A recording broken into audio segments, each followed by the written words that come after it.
లేను కదా, నేను నవ్వితే బాగుండదు అని కొంచెం బిగుసుపోయి కూర్చుందాం అనుకున్న టైంలో ఇప్పుడు బాధాడు పెట్టి లాభం లేదురా బాబు అని నవ్వుతూ కట్ చెప్పిన సీన్స్ కూడా అంత బాగా చేశాడు.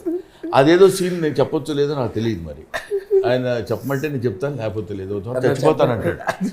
మా ఇద్దరి దగ్గరికి వచ్చి నేను చచ్చిపోతాను సార్, నేను పడలేను, నీ బాధ పడలేను సార్, చచ్చిపోతాను అని మా ఇద్దరి దగ్గర నుంచి ఒక రియాక్షన్ ఎక్స్పెక్ట్ చేస్తాడు. జనరల్గా మీరు చచ్చిపోతారని నా దగ్గరికి వస్తే అయ్యో మేము అసలు పట్టించుకోం, నేను చచ్చిపోతాను సార్,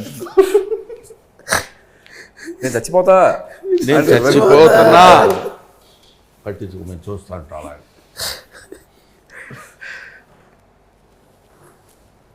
చచ్చిపోతాను అంటున్నారు sir rum.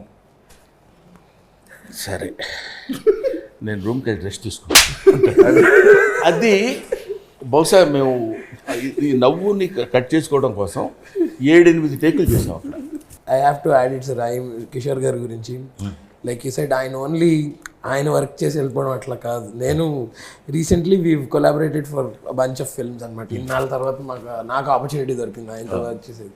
So he make sure even I have space in that. నాతో కూడా కొన్ని చెప్పించి తను ఇచ్చి సజెషన్స్ ఇచ్చి.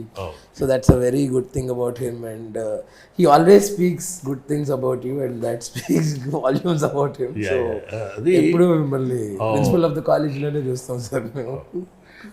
Of course that's your modesty, I admitted. ఈ వీడియో విషయం తీసుకోవాలి సార్. ఒకవేళ తాత క్యారెక్టర్ అయ్యి ఉండొచ్చు, దాన్ని మనం కాదంలో వాడు మనవడు అయి ఉండొచ్చు.